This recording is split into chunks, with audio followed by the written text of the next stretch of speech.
Friends, welcome to my channel. ఇప్పుడైతే పొట్టు పెసలతో pesarattu prepare చేసుకుందాం. తయారీ విధానం వచ్చి ఫస్ట్ ఒక గ్లాస్ పెసలు, హాఫ్ గ్లాస్ బియ్యం, హాఫ్ గ్లాస్ మినపప్పు వేసి బాగా 3 టైమ్స్ వాష్ చేసుకోవాలి.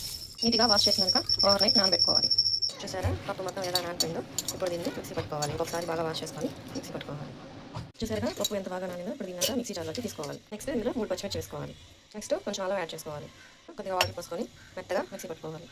ఇలా చిక్కటి కన్సిస్టెన్సీ వచ్చేలాగా మెత్తగా మిక్సీ పట్టుకోవాలి. జీలకర్ర, కొంచెం పసుపు, టేస్ట్ తగినంత సాల్ట్, కొంచెం సోడా ఉప్పు వేసుకొని బాగా మిక్స్ చేయాలి. ఆనియన్స్ ఇలా చిన్న చిన్నగా కట్ చేసి పెట్టుకోవాలి.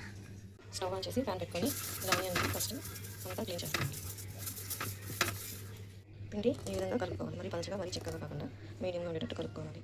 నెక్స్ట్ పెనం వేడెక్కాక పెసరట్టు వేసుకోవాలి. దోశలాగా మరి కొంచెం వేస్తే టేస్ట్ బాగుంది. కొంచెం మందంగానే వేసుకోవాలి. నెక్స్ట్ కారం చల్లుకోవాలి. దానిపైన ఉల్లిపాయలు కూడా వేసుకోవాలి.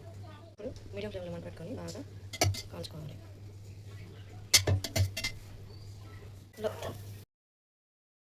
పెసరట్టు తిరగలేము కాబట్టి ఇలాగే ఇలా హాఫ్ ఫోల్డ్ చేసి ఇలా బాయిల్ చేసుకోవాలి. నేను కూడా ఆయిల్ అప్లై చేసుకోవాలి.